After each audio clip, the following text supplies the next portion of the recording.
Si vous étiez le chef de l'armée de l'air et que vous aviez une flotte de bombardiers vieillissants, dont certains approchent lentement le point d'être irréparables, développeriez-vous un nouveau bombardier? Ou repenseriez-vous complètement la manière même de larguer des bombes et de tirer des missiles?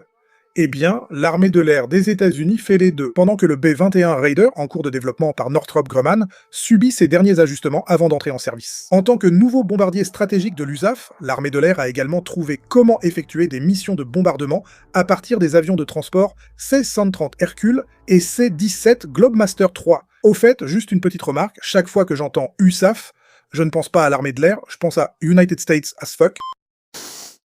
Ce que je veux dire dans ce cas, bien sûr. Le principe de base est assez simple, vraiment.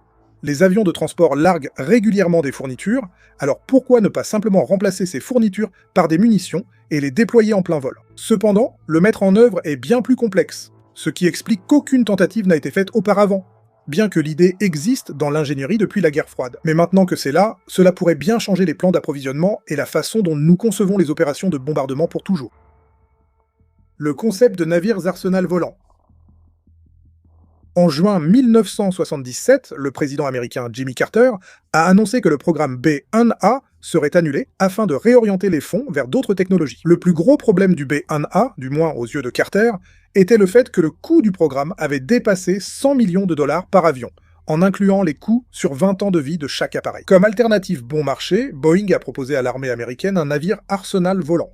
Les navires arsenal sont un concept jamais réalisé de navire de guerre, rempli à ras-bord de tous les missiles imaginables. L'idée de base était de le remplir avec autant de silos de lancement vertical que possible, idéalement jusqu'à 500, et de l'utiliser comme plateforme de lancement. Le concept n'a jamais dépassé le stade de projet, car les experts ont vu qu'un navire mettant autant d'œufs dans le même panier était une catastrophe annoncée. Mais le Dragon Kart est essentiellement l'équivalent aéronautique d'un navire arsenal. Le projet de Boeing, celui proposé après l'annulation du B-1A, est le tout premier concept d'avion de ce genre. Leur idée était de prendre un Boeing 747-200C, de le convertir en un avion lanceur de missiles pouvant transporter 72 missiles de croisière et de l'appeler l'avion porteur de missiles de croisière.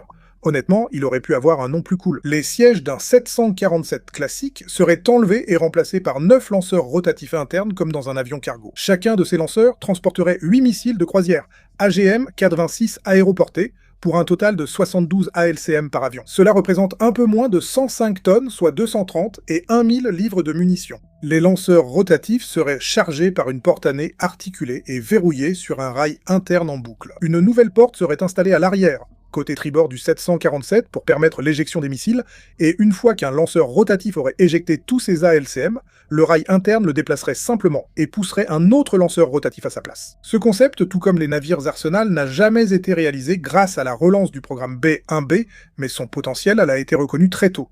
Non seulement pour son aspect innovant, mais aussi pour sa logistique. Le 747 possède un réseau logistique international efficace, permettant à l'armée de l'air d'obtenir facilement des pièces de rechange, contrairement à d'autres avions. Le Dragon Kart ne va pas copier-coller ce concept dans son intégralité. Il utilisera différents missiles, qui sont en moyenne plus petits et plus légers que la LCM utilisée et déployés par les avions porteurs de missiles de croisière. La similarité conceptuelle entre ces deux projets est évidente.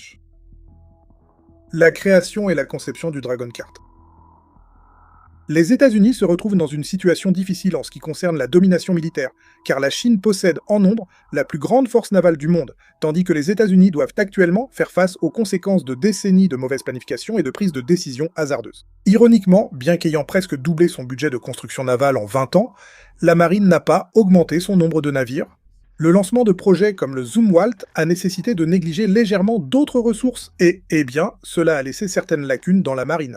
L'une des capacités les plus importantes que la marine doit absolument posséder est la capacité de lancer des missiles en grand nombre. Et cela est impossible si la marine ne dispose pas d'assez de navires dotés de cette capacité. La manière la plus raisonnable de combler cette lacune en termes de capacité est que l'armée de l'air donne un coup de main, ou plutôt un coup d'aile, étant donné qu'il s'agit de l'armée de l'air après tout. L'armée de l'air exploite actuellement 3 bombardiers dédiés, le B-1 Lancet, le B-2 Spirit et le B-52 Stratofortress.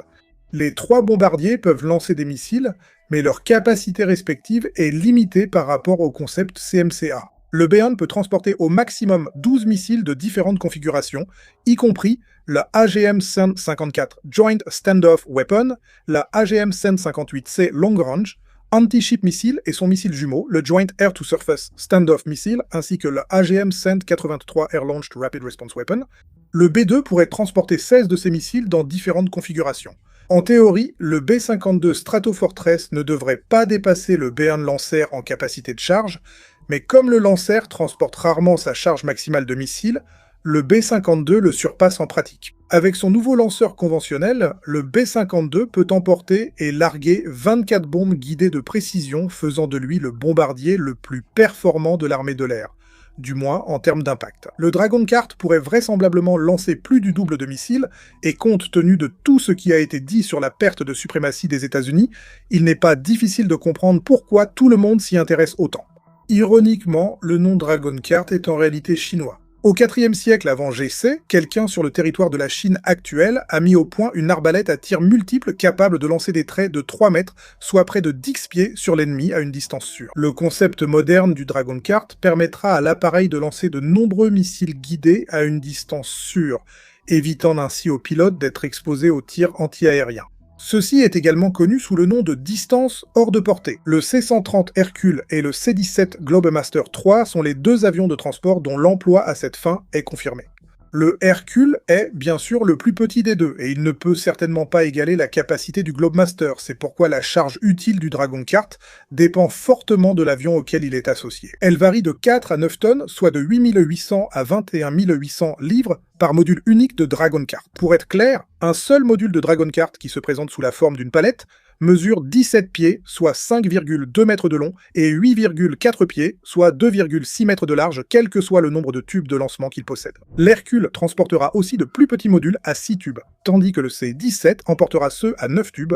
Cela permettra au C-17 de transporter un maximum de 45 missiles à bord, ce qui est plus de 3 fois la capacité du B-1, plus du double de celle du B-2, et presque le double de la capacité d'emport du B-52. Le C-130 peut transporter au maximum 2 modules de 6 tubes pour un total de 12 missiles, ce qui lui donne la même capacité de tir à distance que le B-1 Lancer. Bien que sa capacité ne soit pas impressionnante, le C-130 apporte de l'agilité, puisqu'il peut décoller de pistes très courtes selon les standards des bombardiers, soit 3000 pieds ou 900 mètres.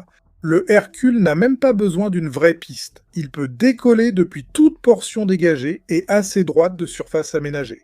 À titre de comparaison, le B-52 a besoin d'une piste de 10 000 pieds, soit 3 km, pour décoller et atterrir. Ce qui est intéressant avec le concept du Dragon Cart, qui est maintenant en service depuis 5 ans après des essais concluants, c'est que toutes les capacités sont contenues dans le module lui-même. Tant que vous pouvez installer le module à bord d'un avion, vous pouvez, en théorie, transformer n'importe quel avion en bombardier. Les modules peuvent être déployés très rapidement à bord des C-130 et des C-17, et l'utilisation du Dragon Cart ne nécessite pas beaucoup de formation supplémentaire, ni n'augmente les coûts d'exploitation de ces avions, car les modules sont, si on y réfléchit, simplement du fret. Transporter des palettes lourdes fait déjà partie de la mission de chaque avion, et les équipages sont bien formés pour cela. Les C-17 et les C-130 sont tous deux capables de largage aérien, et ce n'est rien d'inhabituel pour ces avions, puisqu'ils larguent régulièrement des Humvee, des conteneurs de ravitaillement, des parachutistes, des pièces d'artillerie et tout un tas d'autres trucs. Le Dragon Cart fonctionnera de la même façon. Extrait de l'avion, le parachute fixé à la palette s'ouvrira pour stabiliser le module de 6 ou 9 missiles en vol. Alors que l'ensemble commence sa descente vers le sol, il commencera également à lancer les missiles un par un, et au moment où la palette touchera le sol, elle sera vide. Une fois libérés, les moteurs des missiles s'allument, les ailes se déploient, et ils montent à l'altitude voulue, poursuivant ensuite leur route vers la cible, comme s'ils avaient été lancés depuis un B-52, un B-1 ou un B-2. La question de la stabilité du module se pose légitimement. Les missiles étant suspendus à la palette et descendant lentement en parachute, celle-ci oscille latéralement à chaque largage de missiles à cause du changement de poids. Pour éviter l'instabilité du Dragon Cart, les missiles sont largués selon un schéma symétrique en miroir. De plus, dans le cas où le module Dragon Cart n'est pas entièrement équipé de missiles, les emplacements vides sont remplis de charges de lest pour contrebalancer les missiles réels et améliorer la stabilité. Tests d'armes et applications militaires théoriques. Le système a donc été testé de nombreuses fois. En 2021, un module Dragon Cart a reçu des informations sur la cible en plein vol et a assigné une cible à son missile JASM, après quoi il a été largué de l'avion et a lancé son missile détruisant la cible factice. Pour l'équipage, c'était juste une mission de largage. En fait, il ne gère pas le ciblage du Dragon Cart car le module reçoit commandes et données de façon autonome. Le test a été effectué à bord d'un avion cargo MC-130, soulignant la caractéristique la plus importante du Dragon Kart: sa capacité à transformer presque n'importe quel gros avion cargo en bombardier. Il est impossible de surestimer l'importance de cette caractéristique.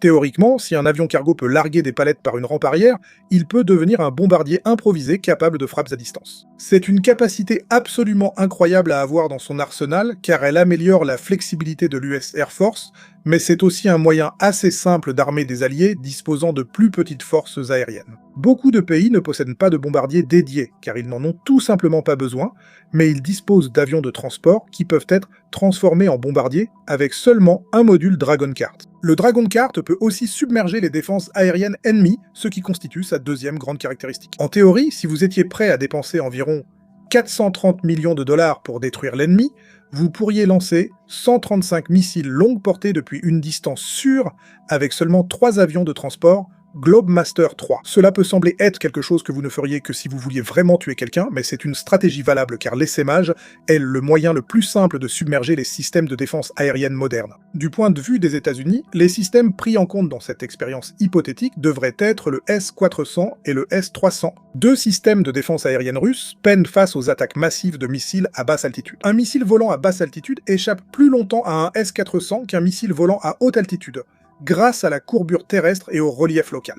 Ceci est dû au fait que le champ de vision du S-400 est limité à l'horizon terrestre, ce qui est d'ailleurs la raison pour laquelle un radar fonctionne mieux si on le place sur un mât élevé, ou encore mieux, si on l'installe à bord d'un avion spécialisé qui vole autour. Sans vision au-delà de l'horizon, un missile volant à basse altitude, comme ceux utilisés par le Dragon Kart, peut presque surprendre un système S-400, et même si quelques-uns sont abattus, il est pratiquement impossible pour un système S-400 de se protéger lui-même ou de protéger une autre structure contre chaque missile d'un essaim. Bien sûr, ces essaims n'atteindraient jamais la taille de 135 missiles mentionnés dans l'exemple précédent, car cela serait non seulement extrêmement coûteux, mais cela signifierait aussi gaspiller un tiers des missiles JASM Air des États-Unis en un seul essaim. Ces essaims contraignent sans doute au mieux quelques dizaines de missiles. En parlant de missiles, le Dragon Kart a prouvé lors des tests qu'il pouvait être utilisé pour lancer au moins 3 types de missiles pour l'instant: le JASM-ER, le JASM-XR et le L-RASM.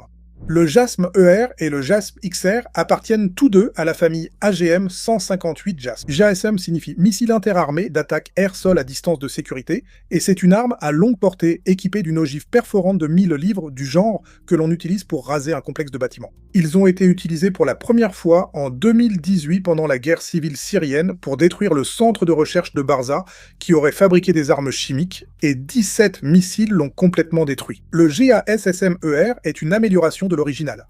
R signifie portée étendue, car il a été équipé d'un moteur plus efficace et d'un réservoir de carburant plus grand, améliorant la portée du missile de 230 miles, soit 370 km, à 575 miles, soit 925 km, ce qui était vraiment impressionnant. La version XR est une variante à portée encore plus étendue du missile, XR signifiant portée extrême. Bien que le missile soit loin d'être terminé, il est largement admis que Lockheed Martin le finalisera et le produira en masse, donnant ainsi au Dragon Kart la capacité d'attaquer des cibles situées jusqu'à 1000 miles, soit 1600 km. C'est à peu près la distance entre New York et Miami. Et puis, il y a le LRASM.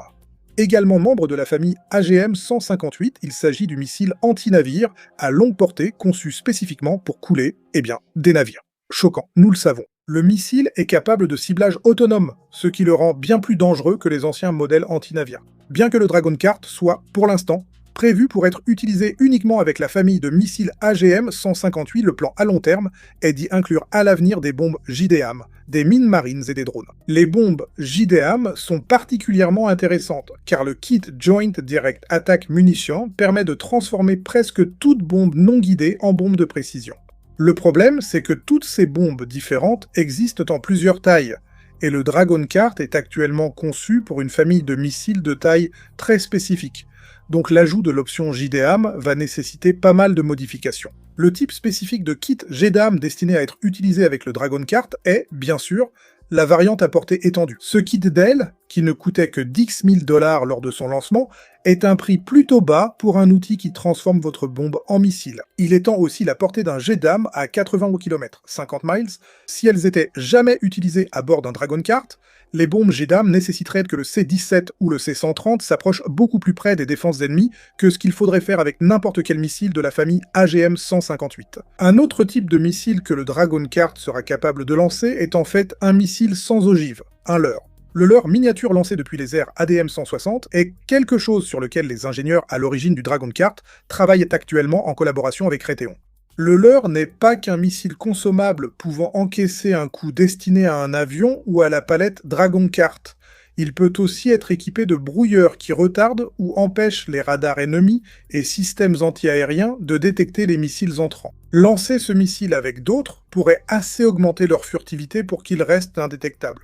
L'armée de l'air travaille actuellement sur l'introduction de la famille de missiles abordables produits en masse, appelée FAM. L'armée de l'air prévoit d'acheter près de 30 000 de ces missiles conçus par plusieurs entreprises différentes, dont la production commencera en septembre de cette année, 2026. Utilisée comme effecteur avec le Dragon Cart, l'armée de l'air pourrait fortement accroître la taille des essaims pour submerger les défenses aériennes ennemies. Les missiles FAM sont des missiles à faible coût, c'est leur principal argument de vente. Un seul missile coûtera entre 100 000 $ et 300 000 $. J'adore toujours qu'on appelle ça bon marché. Et vous aurez une portée comprise entre 250 et 500 miles, soit entre 460 et 920 km. Ces missiles visent à submerger les défenses ennemies à moindre coût. Contrairement à une attaque en essaim de missiles JASM qui coûterait aux contribuables, eh bien, des centaines de millions de dollars, une attaque en essaim de FAM coûterait des dizaines de millions, ce qui est vraiment bon marché. L'armée de l'air prévoit d'équiper entièrement les Dragon Cars de missiles FAM à l'avenir, réservant les missiles JASM aux bombardiers et chasseurs. L'un des modèles de FAM en question est le missile Barracuda 500 d'Anduril, désigné AGM 189. Le Barracuda 500 a une portée de 580 miles, soit 930 km.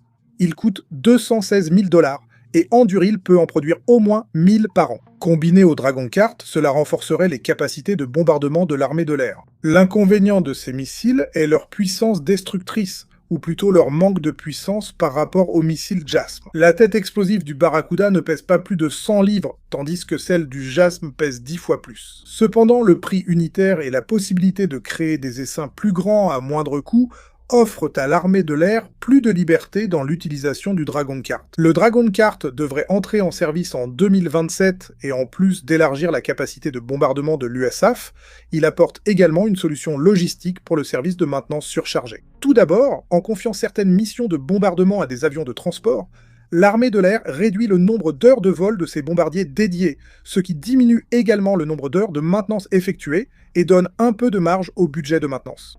Ensuite, avec le temps, une question légitime émergera. L'armée de l'air doit-elle réduire le nombre de ses bombardiers ?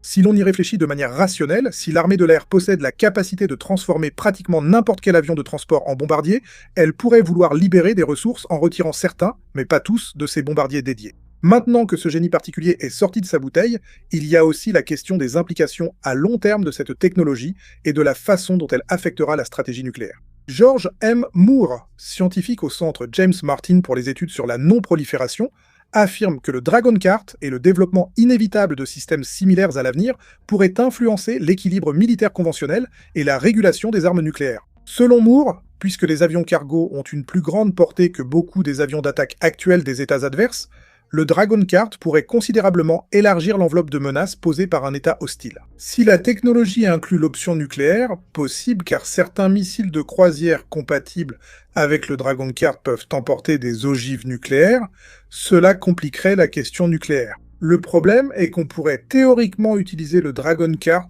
ou un système similaire pour transformer tout avion de transport en vecteur de lancement nucléaire. Cela peut d'abord paraître mineur, mais cela risque de bouleverser les négociations futures sur les limitations d'armement, car il sera impossible de suivre les avions capables d'effectuer une frappe nucléaire. Selon Moore, à la différence d'accords antérieurs imposant la suppression des vecteurs de lancement, il est impossible de limiter les avions cargo à rampe arrière par négociation. Les prochaines négociations sur les armements devront viser à limiter le nombre d'ogives détenues par chaque partie. Fin de citation. Le Dragon Cart est sans aucun doute une technologie révolutionnaire qui, selon Moore, présente des similitudes avec l'introduction du Dreadnought, un type de cuirassé qui a rendu le reste de sa flotte obsolète. Cependant, le Dragon Kart n'est qu'un début, car cette philosophie s'applique aussi à d'autres concepts. Concepts similaires.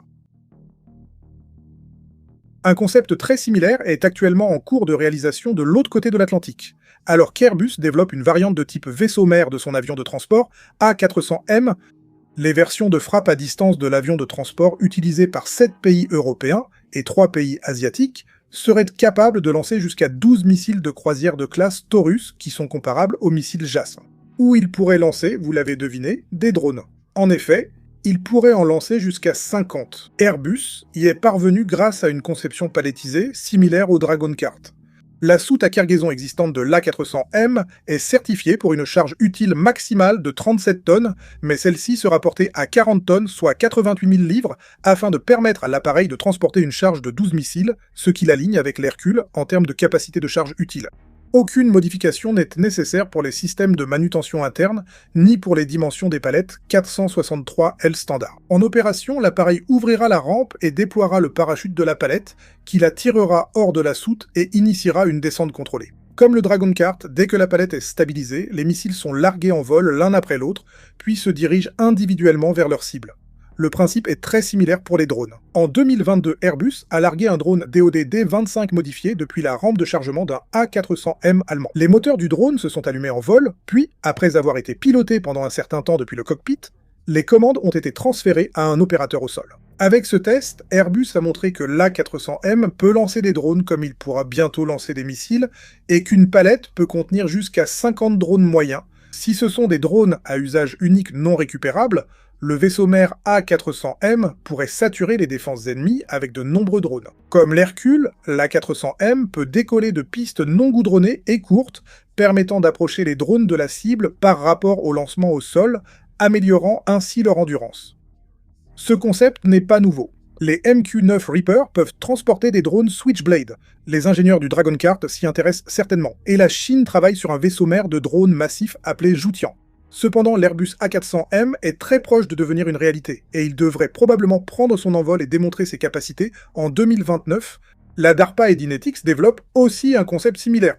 Le X-61, appelé Gremlins depuis que la DARPA a donné ce nom en référence au mythe de la Seconde Guerre mondiale, est un drone lancé depuis les airs et pouvant être récupéré en vol. L'objectif est de créer un drone peu coûteux dédié à la reconnaissance et à la guerre électronique. Il pourra même être armé à l'avenir et voir sa portée accrue grâce à un transport par C-130 Hercule, le même avion utilisé pour le Dragon Kart. Le Gremlin n'a qu'une portée d'environ 350 miles, 560 km, mais en saturant l'espace aérien avec un essaim de ses drones, il serait peu probable que l'ennemi puisse défendre ses infrastructures critiques. De plus, l'ennemi aura moins de chances d'abattre des chasseurs ou bombardiers s'il doit déjà lutter pour sa survie contre une horde de gremlins. À l'avenir, les gremlins pourraient être lancés par des avions de chasse, mais pour l'instant, un C-130 les déploiera et les récupérera avant de les confier aux équipes au sol qui les prépareront pour une nouvelle mission en moins de 24 heures. Si l'Hercule ne parvient pas à récupérer un gremlin en vol, ceux-ci disposent d'un parachute pour atterrir en sécurité.